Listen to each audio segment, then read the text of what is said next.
मी वर्षा गाटकर. आपण पाहतात S Bharat news network. बातमी आहे गडचिरोली जिल्ह्यामधील. हो आहे मिस काढलेला करून तुम्हाला देताना साईन करून हो हो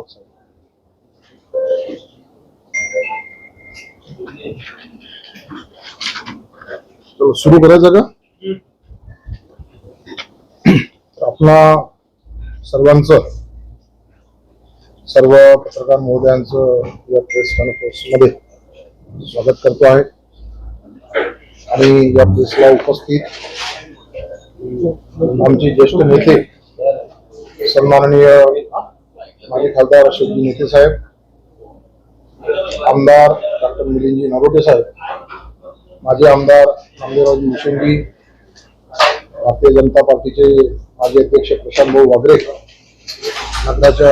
नगराध्यक्षा प्रभातीताई निंबूरकर, आमचे ज्येष्ठ नेते रमेशजी भुरशे आणि उपस्थित सर्व आमचे ज्येष्ठ पदाधिकारी, पत्रकार मित्रांनो, आपल्या सर्वांना माहीत आहे की बऱ्याच दिवसापासून काँग्रेस आणि त्याचे पदाधिकारी नेते हे सर्व नैराश्यामध्ये मधून चाललेले आहेत आणि या नैराश्य भावनेमधून ते कधी कधी बेछूट आरोप करत असतात. त्यातलाच एक भाग म्हणून काल 30 मार्च रोजी काँग्रेसचे विधिमंडळ गटनेते विजयभाऊ वडेट्टीवार या ठिकाणी येऊन पत्रकार परिषद घेतली आणि त्यात त्यांनी शेतकऱ्यांच्या सुपीक जमिनी भडकवण्याचे षडयंत्र असून सत्ताधारी पक्षाची भागीदारी असल्याचे बेछूट असे आरोप त्यांनी या पत्रकार परिषदेच्या माध्यमातून केलेली होती. त्या संबंधामध्येच आम्ही ही पत्रकार परिषद या ठिकाणी आयोजित केलेली आहे. मुळात आपणा सर्वांना माहीत आहे की या राज्याचे मुख्यमंत्री आणि जिल्ह्याचे पालकमंत्री सन्माननीय देवेंद्रजी फडणवीस यांनी आपल्या जी जिल्ह्याची ओळख होती आदिवासी बहुल जिल्हा, नक्षलग्रस्त जिल्हा, ती ओळख पुसून हा उद्योग निर्मित जिल्हा व्हावा, इथल्या स्थानिकांना युवकांना रोजगार मिळावा या भावनेतून उद्योगाची मुहूर्तमेढ रोवली आणि आज आपली जिल्ह्याची उद्योगाकडे वाटचाल सुरू झालेली आहे. परंतु भारतीय जनता पार्टीचा हा वाढता ड्रॉप्स काँग्रेसच्या नेत्यांना सहन होत नाही आणि मग ते काहीतरी विषय घेऊन आंदोलन करत असतात. वास्तविक आता जो नवीन प्रश्न त्यांनी काँग्रेसने हातात घेतलेला आहे, भेंडाळा परिसरातील 14 गावांचा, आता ही जागा वास्तविक MIDC साठी खूप अगोदर प्रस्तावित झालेली होती. तेव्हा कदाचित कल्पना नसेल आणि त्याचा एक प्रशासकीय भाग म्हणून त्याचे सर्वे वगैरे करण्याच्या प्रक्रिया सुरू झालेल्या आहेत आणि स्वाभाविक आहे की तिथला जो शेतकरी आहे त्या शेती सुपीक आहेत, बारमाही ओलिताच्या शेत्या आहेत आणि त्याच्याकरता त्या शेतकऱ्यांच्या मानसिकता ती शेती देण्याच्या नाही आहे आणि ते शेतकरी आपल्या न्याय हक्कासाठी भांडत आहेत. त्यात कोणताही पक्ष हा विषय नाही आहे. आमचे सुद्धा अनेक पदाधिकारी त्या ठिकाणी आहेत आणि त्यांच्यापेक्षा अधिक पदाधिकारी आमचे सहभागी आहेत. आमच्या विचाराशी जुळलेले शेतकरी आहेत आणि त्यांच्या प्रत्येक बाबीमध्ये पक्ष म्हणून आम्ही त्यांच्या सोबत राहिलेलो आहोत. परंतु काँग्रेसची काही मंडळी त्यांना भडकवण्याचा प्रयत्न करतात आणि हे भारतीय जनता पार्टी घडवून आणत आहे अशा प्रकारचा एक भास तयार करून त्या मुंडन आंदोलनामध्ये शेतकऱ्यांनी आयोजित केलेल्या त्याच्यात स्वतः सहभागी झाले आणि आम्ही तुमचे कसे तारणहार आहोत असं दाखवण्याचा प्रयत्न केला. आणि कालच्याही पत्रकार परिषदेमध्ये त्यांनी तोच विषय सांगितला की आम्ही इंच भरही जागा जाऊ देणार नाही. अरे तुम्ही म्हणायचा काय विषय आहे? त्या आंदोलनाच्या दिवशी प्रशासनानेच शिष्टमंडळाला सांगितलेलं आहे की शेतकऱ्याच्या संमतीशिवाय कोणतीही जागा घेतली जाणार नाही, हे सांगितलेलं आहे.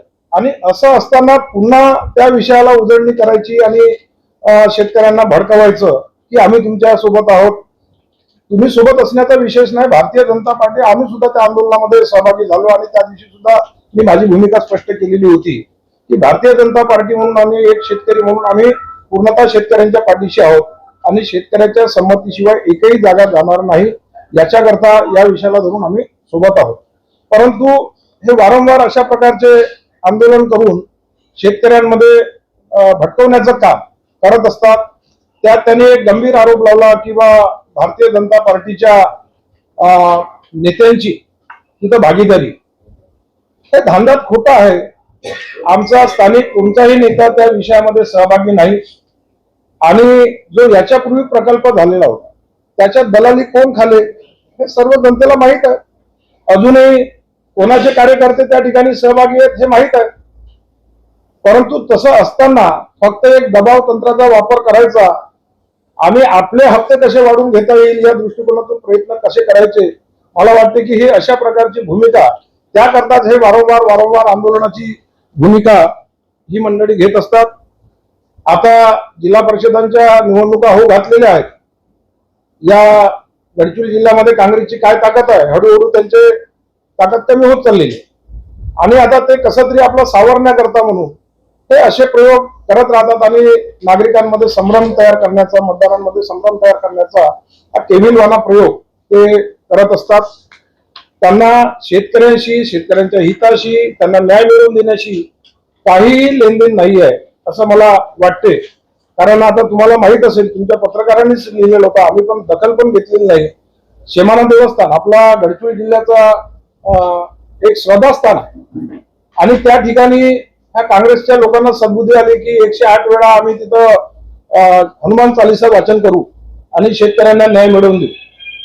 परंतु हे इतकी नाटकी लोक आहेत की त्या ठिकाणी गेले आणि फोटो सेशन करून परत आले. म्हणजे 108 वेळा हे आपला हनुमान चालीसा सुद्धा पठण करू शकले नाही. म्हणजे हे देवाशी प्रामाणिक नाही तर हे शेतकऱ्याशी काय प्रामाणिक राहणार, अशा प्रकारचा प्रश्न माझा यांच्या संबंधामध्ये आहे. तर या लोकांनी आम्हाला शेतकऱ्यांचं हित आम्हाला शिकवलं आहे. भारतीय जनता पार्टी ही नेहमी शेतकऱ्यांच्या पाठीशी राहत आलेली आहे, शेतकऱ्यांच्या हिताच्या दृष्टिकोनातून विचार करत आलेली आहे आणि कंपनी उद्योग झाला पाहिजे या मताचे जरी आम्ही असलो, परंतु शेतकऱ्यांचं नुकसान करून ते उद्योग निर्मिती व्हावी या मताचे आम्ही बिलकुल नाही. शेतकऱ्यांना विश्वासात घेऊनच त्या शेत्या दिल्या जाव्या या मताच्या पण आम्ही आहोत. त्या ठिकाणी आम्ही शब्द दिला आहे मुख्यमंत्री महोदयांना, आमदार साहेबांशी त्या दिवशी संपर्कामध्ये होतो. आमचे सर्व ज्येष्ठ मंडळी आहेत. आम्ही स्वतः मुख्यमंत्र्यांकडे हा विषय लावून धरणार आहोत. त्याच्या संबंधामध्ये ते बैठक सुद्धा आयोजित करणार आहेत. असं असताना हे काँग्रेसची मंडळी मात्र काही ना काही विषय विनाकारण एक मतदारांमध्ये आणि शेतकऱ्यांमध्ये संभ्रम निर्माण करून आपल्याला एक सहानुभूती मिळवण्याचा केविलवाना प्रयत्न करत असतात. तर मला यांना एक काँग्रेसच्या पदाधिकाऱ्यांना म्हणजे स्थानिक आणि विजय भाऊ वडेट्टीवारांना सुद्धा विनंती करायची आहे की तुम्ही असं एक खोटारडा राजकारण करण्यापेक्षा आणि दुसऱ्या पक्षांवरती चुकीचे आरोप करण्यापेक्षा, दुसऱ्यांना आरोपीच्या पिंडात उभं करण्यापेक्षा आज आपल्या राज्याचे मुख्यमंत्री देवेंद्रजी फडणवीस साहेब जे एक विकासाचं राजकारण करत आहेत, या जिल्ह्याला एक औद्योगिक जिल्हा म्हणून ओळख निर्माण करून देत आहेत. या जिल्ह्यामध्ये जे अनेक इन्फ्रास्ट्रक्चर तयार झालेले आहेत तर त्याच्यामध्ये एक सकारात्मक भावना ठेवून आपण सहकार्य करावं आणि हा जिल्हा कसा सुजलाम करता येईल या दृष्टिकोनातून आपण सहकार्य करावं अशी विनंती या प्रसंगी या पत्रकार परिषदेच्या माध्यमातून यांना करतो आहे. आपल्या सर्वांना माहित आहे की आता भामरागड सारख्या एरियामध्ये आपले अनेक मित्रमंडळी गेलेले असतील. कितीतरी करोड रुपयाचे म्हणजे जो भामरागड एक बेट असल्यासारखा होता. म्हणजे पावसाळ्याच्या दिवसामध्ये संपर्क तुटायचा जिल्ह्याच्या ठिकाणी. आज त्या रोडला एटापल्लीवरून निघताना अतिशय शॉर्टकट मध्ये करोडो रुपयाची पुलं, कमीत कमी 15 ते 16 पुलिया, मोठमोठी पुलिया भामरागडे जाताना एका तालुक्यासाठी झालेली आहे. आज हा विकास आहे, आपल्याला डोळ्याला दिसतो, हे सांगायची गरज नाही आहे. हे मात्र या लोकांना दिसत नाही आणि कोणता तरी धागा पकडून बेछूट आरोप करत सुटतात. त्याच्याकरता यांनी एक कुरघोडीचं किंवा बदनामीचं राजकारण करण्यापेक्षा आपण चांगली सकारात्मक कामं करून विकासाच्या प्रक्रियेमध्ये सहभागी व्हावं एवढीच अपेक्षा या ठिकाणी व्यक्त करतो. आणि आपण सुद्धा सर्व पत्रकार महोदयांनी एक चांगली बाजू समजून घेऊन आपण प्रकाशित करावं एवढी विनंती या ठिकाणी करतो. MIDC साठी कोणत्या वर्षी निवड झाली? मला वाटतं की ही प्रक्रिया, कारण आता मला कायदेशीर पूर्णपणे सांगता येणार नाही, परंतु आजही तुम्ही रेकॉर्ड जर ओपन केले तर हा 10 वर्षाच्या पूर्वी ही जागा प्रस्तावित झालेली होती. कारण जागा ही एका दिवशी प्रस्तावित होत नाही. परफेक्ट आहे की हा असं? हा म्हणजे एक मग मला जे राजकीय प्रक्रियेमध्ये होतो त्यावेळी मी पण राष्ट्रवादीमध्ये होतो, काँग्रेसचं सरकार होतं आणि त्या पिरियड मध्ये तेव्हा एक हालचाली होत्या आणि तेव्हा म्हणजे नाही, कागदोपत्री आहे. नाही त्याला तुम्ही डाटा शोधा, एकतर आम्हाला मिळालं तर आम्ही पण शोधू. पण मला वाटतंय की हे त्या त्यांच्या जो 14 गावांचा त्यांनी जो काढला हा. आहे आता या आता 2-4-5 वर्षातला दाखवा. नाही नाही नाही नाही नाही हे अगोदरच प्रस्तावित झालेली अगोदरच आहे. तुम्हाला नोटिफिकेशन आता काढलं हा, की नोटिफिकेशन हे होतं. नोटिफिकेशन आता तर असू शकते. त्याचा उल्लेख नाही त्याच्यामध्ये. हो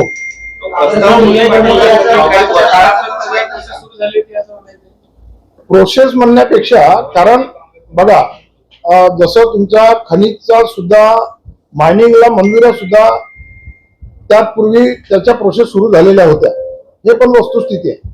परंतु त्याच्यात आपलं भारतीय जनता पार्टीचं सरकार आल्याच्या नंतर लोकांची एक मागणी होती की बा उत्खनन करून बाहेर माल जाता कामा नये, तर त्याच्याकरता एक काहीतरी युनिट आपण सुरुवात केलं पाहिजे. म्हणून पहिल्या टर्म मध्ये भारतीय जनता पार्टीचं सरकार आल्यानंतर कोळसरीचा जो लाईल मेटलचा विषय आला त्यावेळी ते सुरुवात केली गेली. पण मायनिंगला जी सुरुवात आहे ती त्याच्या अगोदरच्या सरकारने परवाने द्यायला सुरुवात केलेली होती.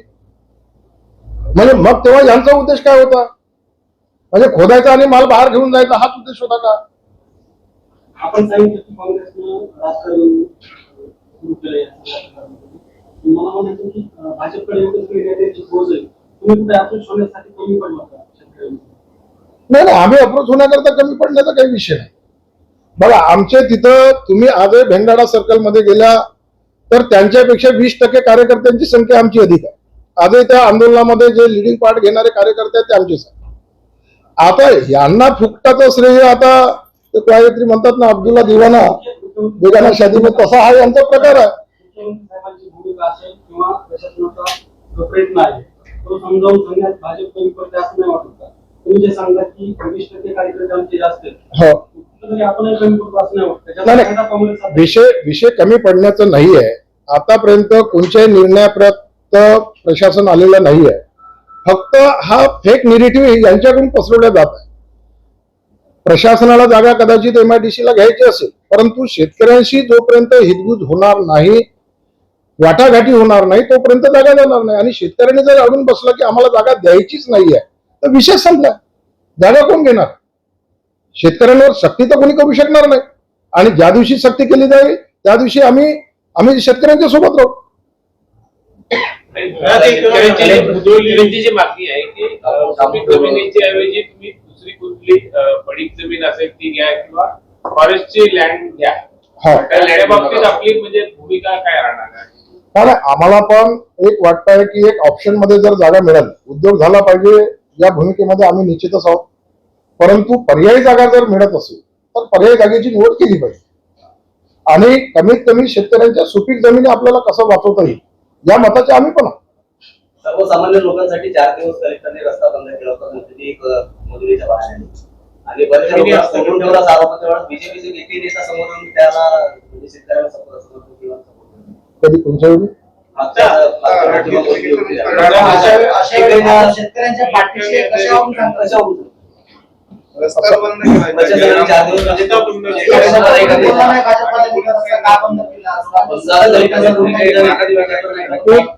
या संदर्भात मी बोलतो की या संदर्भात जेव्हा सेशन सुरू होतं त्यावेळेला मी मुंबईला होतो.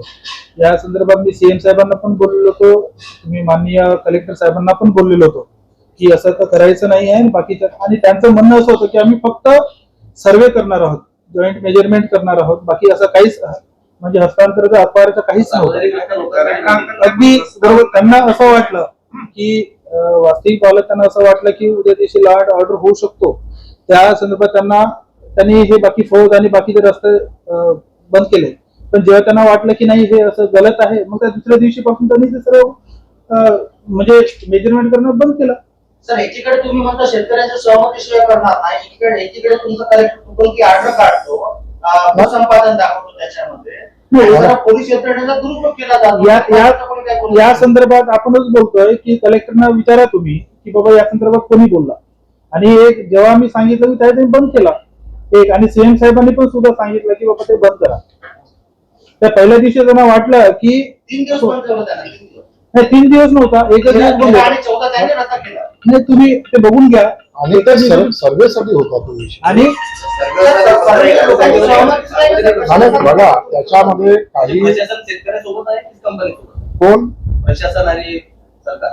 नाही बघा, आम्ही सरकार सदैव शेतकऱ्यांसोबत आहे, जनतेसोबत आहे. आम्ही जनता म्हणत आहे त्या दृष्टिकोनात आम्ही ते डिसिजन घेतलं. जनतेला रस्ता खुला पाहिजे दखल घेतली नाही त्याची अजून मी आता बघा या गोष्टी बघा, संदर्भात जेव्हा मी मुंबईला होतो तर मुंबईला मी तिथून त्यांना बोललो सुद्धा. आता मी या गोष्टीसाठी तुम्हाला कॉल पण दाखवू शकतो की मी कोणाला बोललेलो आहे, बरोबर आहे. आणि इथे स्थानिक पदाधिकारी त्यांना जेव्हा की जिल्हाध्यक्ष साहेबांना सांगितलं की मी बोललेलो आहे, त्याच्यानंतर जिल्हाध्यक्ष साहेबांनी कलेक्टरला बोललं नाही. पण वास्तविक पाहिलं तर मी बोलल्यानंतर हे सर्व लोक जे इथे बसलेले आहेत त्यांनी काही ऍक्शन घेतलं. जिल्हाध्यक्ष महोदय, तुम्हाला मी तारखेसहित आठवण करून देतो. दावा क्रमांक महाराष्ट्र औद्योगिक विकास महामंडळ प्रस्थापना अना 171 2025 प्रादेशिक अधिकारी यांचे कार्यालय, उद्योग भवन, 5वा माळा, सिव्हिल लाईन, नागपूर. 21/2/2025 ला औद्योगिक विकास महामंडळाने पत्र काढलं. कशासाठी? की औद्योगिक क्षेत्रामध्ये 14 गावांचं सर्वेक्षण करा. आणि तुम्ही सांगता 10 वर्ष अगोदर. नाही, मी काय म्हटलेलं होतं समजून घ्या. तुम्हाला तफावत वाटत नाही, नाही नाही, समजून घ्या विषय तुम्ही शेअर करा. नाही, विषय काय म्हणत मी काय म्हटलेलं होतं की बघा पर्टिक्युलर त्याच जागेची वास्तविक ही सुद्धा बाब पुढे येणार आहे. कारण जे आता जे काढलेलं आहे हे कोणत्या उद्देशाने काढलेलं आहे माहित नाही, औद्योगिक परंतु ही जागा मी काय म्हटलेलं होतं हा प्रस्तावित हा नाही ऐकून घ्या ना, मला बोलू द्या ना. ही प्रस्तावित सुरुवातीला झालेली होती. नोटिफिकेशन आज निघालेलं असू शकते, परंतु ती त्याच्यातली असं अनेक क्षेत्र आहे की तो पुढे सांगतो बघा ना, ऐकून तर घ्या. कारण तिथं काय यशस्वी होणार नाही. जे इंडस्ट्रीयल झोन साठी ती जागा घेतल्या जात आहे त्याच्यातला जवळपास 25% भूखंड हा बुडी क्षेत्रामध्ये येणार आहे. आता त्या बुडी क्षेत्रामध्ये औद्योगिकरण कसं करणार आहेत हा प्रश्न आहे. हो, कारण तो तुमचा मार्कंडा प्रेमाशीचा जो पार्ट आहे तो बुडी क्षेत्रामधला आहे. आज त्या ठिकाणी कमीत कमी पावसाळ्याच्या दिवसामध्ये 20-20 फूट पाणी असतो. पुढे क्षेत्र नाही साहेब. आमदार आहेत आजही डॉक्टर नामदेवराव उसेंडी यांनी तिथल्या औद्योगिक नाही तर शेतकऱ्यांसाठी कोडगल बॅरी चाललेले आहेत. पुढे क्षेत्र नव्हतं आणि आजही नाही. सांगतो बघा, ऐकून घ्या तुम्ही. बुडी क्षेत्राचा पार्ट आहे, तुम्ही काढा ना. आजही तुमचा रेकॉर्ड काढा, तुम्हाला बुडी क्षेत्र भेटणार त्या ठिकाणी. एक क्षेत्राला ते काम होतं. म्हणजे असं तुम्ही विषयांतर नका करू. सांगतो बघा, मी काय म्हटलं की 20% क्षेत्र ते जे टोटल क्षेत्र दाखवलं जात आहे त्याच्यातलं 20% क्षेत्र हा बुडी क्षेत्रामध्ये येत असं म्हणायचं. पावसाळ्यामध्ये बघा एक मिनिट मी थोडासा सर माझा एक छोटासा प्रश्न आहे. याचं उत्तर द्यावं. जिल्हाध्यक्ष साहेबांनी म्हटलं की बाबा दुर्गम अतिदुर्गम आदिवासी बहुल जिल्ह्याची ओळख मिटवली. आदिवासी आहे तर इथं कशी ओळख मिटणार आहे आदिवासीची? फडणवीस साहेबांनी नक्षलग्रस्त म्हणजे आदिवासी हा शब्द प्रयोग केला नाही. आता तुम्ही विषयांतर करत असाल तर हा रेकॉर्डेड आदिवासी म्हणून नाही म्हटलं. आदिवासी बहुल जिल्ह्याची ओळख मिटवली म्हणजे आपल्या जिल्ह्याला जिल्हा बहुल आहे आणि हा राहणार नाही बघा, नक्षलग्रस्त ही जी ओळख होती आपली ती. नाही एक गोष्ट तुम्ही जे बोलताय की आदिवासी बहुल हा प्रभाग राहणारच आहे. आम्ही फक्त जो मागासवर्गीय आणि अतिदुर्गम जो आहे आणि नक्षलग्रस्त जो आहे तो मिटवण्याचं काम माननीय मुख्यमंत्री देवेंद्र फडणवीस साहेबांनी केलेलं आहे. बोलताना तसं बोलले. आणि दुसरी गोष्ट ज्या संदर्भात तुम्ही म्हणताय की 1960 मध्ये 1980s मध्ये जेव्हा मायनिंग त्यांनी देण्यात आलं होतं टाटा आणि यांना, मग त्यावेळेला फक्त एक सर्वे झाला होता त्या परिसरामध्ये. मग त्यासाठी एक मोगम स्वरूपात हा वर्ड महत्वाचा आहे. मोगम स्वरूपात हा सर्वे करण्यात आला त्या भागामध्ये, हा आम्हाला म्हणायचा आहे. हे एक पहिले सर्वे झालेला होता. आता या संदर्भात पुन्हा काही प्रश्न मला नाही वाटत की बाबा तेवढे सिग्निफिकंट राहतील. सर काँग्रेस सरकारने एमआयडीसीचा म्हणजे प्रकरण म्हणजे आदेश काढला, सर्व काही त्यांना केला, मग त्याला रद्द करून तुम्ही पण शेतकऱ्याच्या पाठीशी उभे का राहत नाही? तेव्हा त्यांना नाही, जमीनच द्यायची बघा नाही. बघा त्या सरकारने काढला म्हणून आपण अजून एक पूरक म्हणतो. आम्हाला तो कुरघोडीचं राजकारण नाही करायचं. विषय आणि विषय नोकरी कंपनी देते मग सरकार विषय स्वतः नोकरी विषय का देत नाही त्यांना? विषय कसा आहे बघा, कुरघोडीचं राजकारण करायचं नाही आहे. काँग्रेसने केला म्हणून आपण हे करायचं आणि ते करायचं ते विषय नाही. त्या मानसिकता त्यांच्या असू शकतात, आमच्या नाही आहेत. सरकारने अजूनपर्यंत ती प्रक्रिया केलेलीच नाही ना. त्याच्याकरता शेतकऱ्यांच्या संमतीशिवाय ह्या गोष्टी होणार आहेत का? मग कलेक्टर ऑर्डर काढतो ना सर. ऑर्डर काय काढलेला आहे? काय काढलेलं आहे? नाही नाही, तुम्ही सर्वेक्षणाची ऑर्डर आहे. तुम्ही बघितले का? तो जेएमआर आहे, बरोबर आहे, जॉईंट मेजरमेंट आहे, बरोबर आहे. आता तो अक्वायर नाही, ऍक्विजिशन आहे का? तो ऍक्विजिशन नाही. त्यांची बघा, सहमतीच नाही. नाही नाही, तुम्ही फक्त सर्वे केलेला आहे, त्याच्यामध्ये काही शंका येते ना, भाजप सरकारवर शंका येते. नाही, नाही, नुसतं हा मग तिथेच मला पॉइंट आजचा पत्रकार परिषदेचा पॉइंटच तो आहे. नुसतं शंकांवर शंका उपस्थित स्वतःच करायला लावायच्या, शंका उपस्थित करायला लावायच्या आणि पुन्हा त्याचा श्रेयवादाचं राजकारण करायचं. तर काँग्रेस जेव्हा त्यांना समजा चर्चासत्र बोलवते, त्यांच्याशी चर्चा करते, तर भाजप समोर येऊन चर्चा कधी करणार आहे शेतकऱ्यांशी? तो कार्यक्रम कधी राबवणार आहे? एक गोष्ट आहे की सदैव काँग्रेस त्याला भडकवण्याचं काम करत आहे. आजपर्यंत बघतो शेतकरी परिषद झाली, त्यामध्ये मी सुद्धा होतो. त्याच्या शिवणीला 2 दिवसापूर्वी सभा घेतली, त्याच्यामध्ये त्यांच्या विरोधात बोलण्यात आलं. पण आम्हाला तुम्हाला सांगतो की चामोर्शी तहसीलमध्ये जो प्रभावित एरिया, त्याचे सर्वात जास्त दौरे आणि सर्वात जास्त लोकांसोबत भेटणं माझं झालेलं आहे. एक आमदार म्हणून त्या क्षेत्रामध्ये सर्वात जास्त वेळ फिरलेलो आहे, एक तुम्हाला सांगतो. आणि जसं ताजने साहेबांनी बोललंय की बाबा तुम्ही याच्या व्यतिरिक्त जे झुडपी जंगल आहे, फॉरेस्ट आहे, जे नापीक जमीन आहे, ते देण्याचा प्रस्ताव केला नाही. आम्ही माननीय मुख्यमंत्री आणि कलेक्टर साहेब आणि जेव्हा हे आलेले होते सीए साहेबांना पण ते याबद्दल मी त्यांना म्हणालो की जी झुडपी जंगल आपल्या गडचिरोलीमध्ये आहे त्यांना देण्याचा प्रस्ताव आपण करावा, या संदर्भात पण बोलणं झालेलं आहे. मुदोलीच्या भागामध्ये काही लोक शेतकऱ्याकडून कमी रेटमध्ये जागा घेतात. त्यापेक्षा रेडीचं उदाहरण मागे शिवसेनेच्या पदाधिकाऱ्यांनी असा आरोप केला होता. जवळपास शेकडो एकर जागा जरी आपल्या पत्नीने आपल्या नावाने घेतल्या, कंपनीसाठी घेता की स्वतःसाठी घेताय? फायनान्स कोण आहे, काय? एक गोष्ट आहे की जो कोणी असेल त्या संदर्भात आपल्या सर्वांनी माहिती काढावी. कोणताही, तुम्ही असं की मी असो, की पर्सनल लेवल न जाता आपण त्याची इतंभूत माहिती घ्यावी आणि मग त्याच्यानंतर पेपरामध्ये छापावी. नाही बघा, आपण बघा, तुम्ही पण एक समाजाचे घटक आहात, पत्रकार म्हणून, आम्ही लोकप्रतिनिधी म्हणून घटक आहोत. हा प्रत्येकाचा कार्य आहे. एखाद्या घोड्या भाड्या गोरगरीब माणसाची फसवणूक होऊ नये याच्याकरता आपण रिअल जागृती केली पाहिजे, आपण केलं पाहिजे. एक गोष्ट आहे, मला सांगा या संदर्भात कालच्या याच्यामध्ये काही गोष्टी आल्या बैठकमध्ये आणि काही याच्यामध्ये आले की त्याच्यामध्ये काही कंपनीनी डॉक्टर मिलिंद नोरटेला पण 100 एकर देण्यात आलेले असा काल बोलण्यात आलं, असं मला ऐकण्यात आलं. असं आहे का? तर एक गोष्ट सपोज असं असेल नाही, त्याच्या कुजबूज आहे ना, मला वाटतं. आणि मला वाटतं की त्याच्या जो कोणी बोलला असेल त्यांच्या तोंडामध्ये घी शक्कर की मला ते माझी नावाची 100 एकर पाहिजे, आणून द्यावे माझ्या नावाने, मला खूप आवडेल ते. तुम्ही आता एक गोष्ट त्याच्यात उल्लेख केली आहे, सेवाना देवस्थानमध्ये 108 वेळा हनुमान चालीसा केली, म्हणजे काँग्रेसनी करू नये का? आम्हाला तर आनंद झालेला होता की त्या निमित्तानं त्यांना सद्बुद्धी मिळाली मंदिरामध्ये जाण्याची. मी हेच बोललो ना की त्यांना या का आमच्यावर आरोप करण्यासाठी किंवा आमच्यावर टीका करण्यासाठी काय होईना, पण त्यांना मंदिरात जाण्याची सद्बुद्धी मिळाली. तुमच्यावर टीका करण्यासाठी त्यांनी त्या मंदिराचा राजकीय वापर केला, त्याच्यावर तुम्ही काय बोलले नाही? 2 वेळ झाला त्या गोष्टीला. बघा, आमच्या भूमिका ह्या आहेत, आमच्या भूमिका या आहेत की बघा प्रत्येक गोष्टीचा चिल्लर राजकारण करासाठी आमच्याकडे वेळही नाहीये. हा, पण त्या निमित्तानं त्यांना मंदिरात जाण्याची सद्बुद्धी येते. आम्हाला थोडासा आनंद झाला होता, तेव्हा सद्बुद्धी मिळाली त्यांना, मंदिरात गेले ते लोक, चांगलं आहे ना.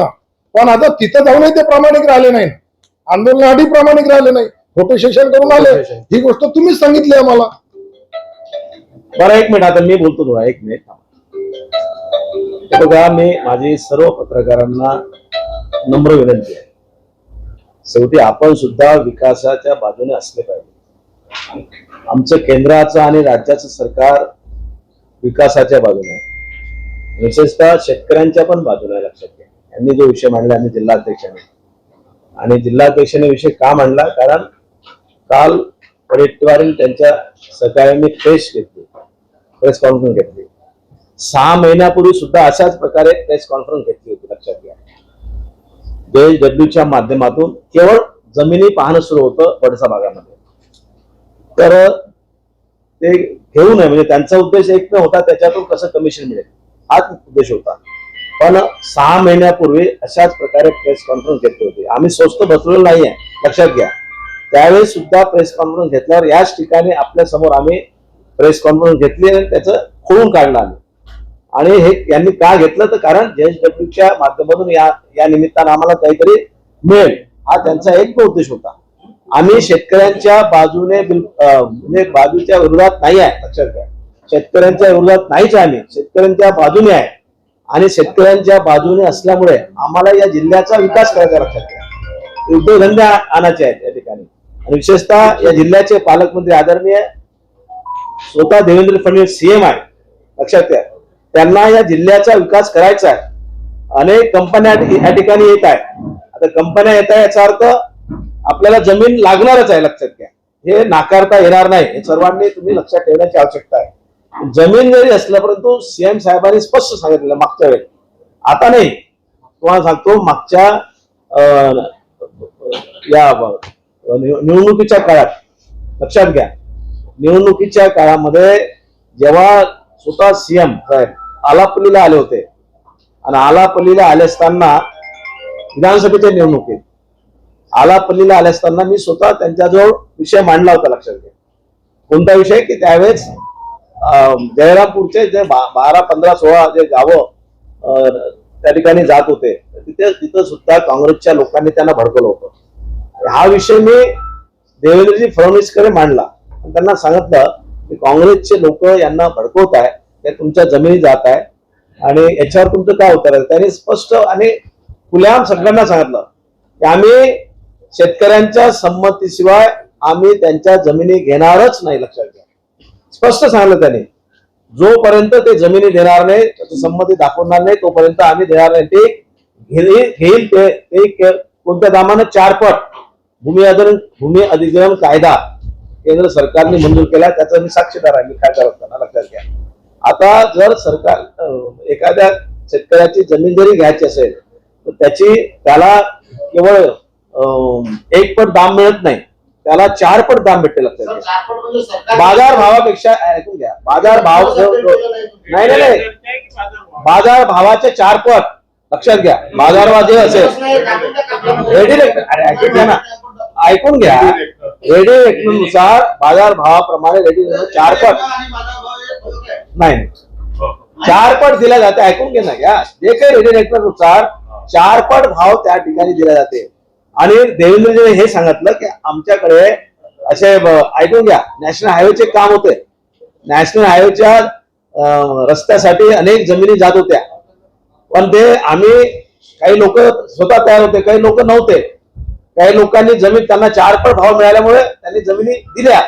त्यांना जेव्हा माहित होत आहे की बा आपल्याला भाव खूप मिळत आहे, तेव्हा त्यांनी सुद्धा जमिनी घेतल्या आणि तेव्हा कुठं आम्ही नॅशनल हायवे तयार केला. ते कोणसरीचं तसंच आहे. लक्षात घ्या, या ठिकाणी जे आहे इथं जो आहे, आता इथं आपलं एअरपोर्ट होणार होतं, काँग्रेसच्याच लोकांनी त्यांना भडकवलं कन्हेरीच्या बाजूला. आता ते दुसरीकडे जात आहे. पण याच्यात काँग्रेसवाले, लक्षात घ्या, त्यांना काही घेणं देणं नाही आहे. विकासाचं केवळ राजकारण ते करतात, शेतकऱ्याच्या बाजूने म्हणून सांगतात, शेतकऱ्यांच्या बाजूने बिलकुल नाही, त्यांना भडकवण्याचं काम करत आहे. भारतीय जनता पार्टी, आमचं सरकार शेतकऱ्यांच्या बाजूने आहे. लक्षात घ्या, हे समजून घ्या. आणि आपल्याला तुम्हालाही माहिती आहे की आपला आदिउगम आदिवासी बहुल नक्षलग्रस्त जिल्हा आहे, म्हणून आकाशीन जिल्हा म्हणून घोषित केला आपल्या जिल्ह्याला. लक्षात घ्या, आणि या जिल्ह्याचा विकास करायचा आहे, उद्योगधंदे या ठिकाणी आणायचे आहे. आणि उद्योगधंदे आणायचे असेल, आता तुम्हाला सांगतो, बजेटमध्ये तुम्ही बघितलं असेल, देवेंद्रजी फडणवीस यांनी स्वतः अर्थमंत्री पण आहेत, CM पण आहेत, 2,62,000 कोटीची गुंतवणूक करणार म्हणून त्यांनी आवाहन केलं आहे आपल्या जिल्ह्यामध्ये. याचा अर्थ आपल्या जिल्ह्याचा विकास होणार आहे. राहिला विषय, लक्षात घ्या, उद्योग आणण्याचा, तर त्या ठिकाणी जमिनी लागणारच आहे. पण जमिनी आम्ही त्यांच्या संमतीशिवाय घेणार नाही हे तुम्हाला सांगतो आम्ही. काँग्रेसवाले केवळ फक्त राजकारण करत आहे, केवळ राजकारण करत आहे आणि त्यातून मलिदा कसा मिळेल हा त्यांचा प्रयत्न आहे, दुसरं काहीच नाही. लक्षात घ्या. तर तुम्ही म्हणता मलिदा कसा मिळणार असा विचार काँग्रेसचा आहे. जिल्हाध्यक्ष महोदय म्हणते आपले हप्ते वाढवून देण्यासाठी काँग्रेस आंदोलन करत आहे. त्या हप्त्याचा रेशो कशी कळत आहे आपल्याला? सोर्स काय त्याचा? काय म्हटलं?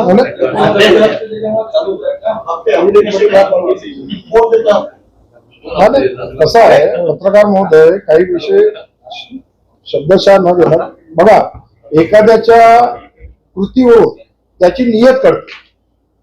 म्हणजे काहीच अर्थ नसताना जेव्हा एखादा विषय तुम्ही त्याला पेटवत असता आणि वारंवार लोकांमध्ये भ्रम तयार करता, तर त्याच्यावरून आपण त्याची नियत ठरवत असतो ना. याचा अर्थ आम्ही काय त्याचा मोजमाप करायला किंवा त्याचा हप्ता कितीचा होता कितीचा झाला हा याची काही आकडेवारी ठेवायसाठी आम्ही काही केलेलं नाहीये. प्रशासन, पोलीस विभाग, आरटीओ विभाग हा जेव्हा पण आज तुम्ही एक लक्षात घ्या, तुम्हाला विनंती करतो. कालच्या पत्रकार परिषदेमध्ये त्यांनी स्पष्ट आरोप केला की भारतीय जनता पार्टीच्या नेत्यांची इथं भागीदारी आहे. का प्रूफ आहे त्यांच्याकडे? हा प्रश्न तुम्ही का नाही केला त्यांना? का तुम्ही एखादा प्रूफ दाखवा म्हणून? भागीदारी असण्याचा आरोप केला, एवढा मोठा आरोप, तुम्ही का नाही प्रश्न केला त्यांना, विजय वडेट्टीवारांना? सांगा साहेब मला, तुम्ही आता म्हणजे कोणत्या नेत्याची भागीदारी आहे म्हणून या संदर्भात तुम्ही बोलले की बाबा भागीदारी आहे. तुम्हाला सर्वांना माहित आहे की एवढ्या वर्षापासून जे ट्रान्सपोर्ट आहे त्या ट्रान्सपोर्ट मध्ये सर्वांनाच माहित आहे, तुम्हाला पण माहित आहे, सर्वांना माहित असेल की विक्ट्री नावाच्या ते ट्रक मध्ये कोण आहे तिथे. जे काय आता म्हणालो होतो ना मी गलत म्हटलं पण त्यांनी बरोबर बोलला, म्हणजे सर्व त्यांना माहित आहे. दुसरी गोष्ट आहे की आजपर्यंत सँड मायनिंग आहे तर सर्वांना सर्व श्रुत आहे की गडचिरोलीमध्ये सर्वात जास्त तस्करी सँडची कोणाकडनं होतात हे पण तुम्हाला माहित आहे. आणि तुम्ही म्हणता की सर्वात जास्त गडचिरोली जिल्हा आज म्हणता की दारू मुक्त आहे, पण सर्वात जास्त दारू तस्करी या संदर्भात आता तुम्ही 4-5 महिने म्हणजे नोव्हेंबर डिसेंबर मध्ये जवळजवळ सर्वात मोठा एक ट्रक सापडलेला होता, तुम्हाला FIR पण पाठवून देईन मी, त्याच्यामध्ये भागीदारी कोणाची आहे तुम्हाला पण माहित आहे. बरोबर आहे की नाही? मग तुम्ही या गोष्टी त्यांना का बरं विचारले नाही? आज बीजेपी एक विचारधारेने चालत असतो, एक चांगलं काम करण्याच्या प्रयत्नाने चालत असतो, मग त्याला कुठेतरी अडथळा आणण्याचं काम या काँग्रेस नेते करत असतात. आज त्यांना वाटत असेल की बाबा आम्हाला फक्त बार्गेनिंग पॉवर वाढवायची आहे म्हणून छोटे छोटे आंदोलन करायचे, छोटे छोटे सभा घ्यायचे, आणि हे होत असेल तर कुठेतरी आपलं योगदान गडचिरोलीच्या विकासासाठी चांगलं असायला पाहिजे, हा आमचा उद्देश आहे. आता हे जे काही बोललेलं आहे त्याच्या कुलकूट तुम्हाला सर्वांना माहित आहे, बरोबर आहे की नाही? तर मग या गोष्टी आपण लिहायला पाहिजे, या गोष्टी सांगायला पाहिजे की बीजेपी काय करत आहे आणि काँग्रेस काय करत. सर, आपली भाजप सरकार म्हणून गडचिरोलीमध्ये वाहतुकीमुळे निष्पाप लोकांचे जीव जात आहे, त्याच्याबद्दल लोकांनी आपल्या कलेक्टरला अर्ज देण्याचा प्रयत्न केला. कलेक्टरने तो अर्ज नाकारला, तो अर्ज मुख्यमंत्र्यांनी पण स्वीकारला. त्या अर्जाचा तुमच्या कलेक्टरला आधार पाहिजे, याचा बांधकाम कोण करणार, एजन्सी कोण, त्याचा प्रोजेक्ट रिपोर्ट आला, त्याचा सही शिक्का आला, त्याच्यानंतर तुम्ही निवेदन द्या. या संदर्भात अशी वर्तणूक का जिल्हा प्रशासनाने का करावी? नाही, जिल्हा परिषदेला त्याबद्दल आम्ही जाब विचारलेला आहे. एक गोष्ट आम्ही कलेक्टरना विचारलेलं आहे की बाबा का बरं केले, कारण त्यांचा पण अधिकार आहे. ते अजूनपर्यंत त्याचं उत्तर आलं की आम्ही तुम्हाला सांगू त्याबद्दल काय आहे. तर म्हणजे सुरपाम साहेबांचीच गोष्ट आहे ना. मी नक्कीच आम्ही तुमच्या सर्व बाबीवर लक्ष ठेवून आहोत, योग्य वेळी योग्य आन्सर देऊ. अशाच नवनवीन घडामोडी पाहण्यासाठी आमच्या YouTube चॅनलला लाईक करा, शेअर करा आणि सबस्क्राईब करा. जोहार.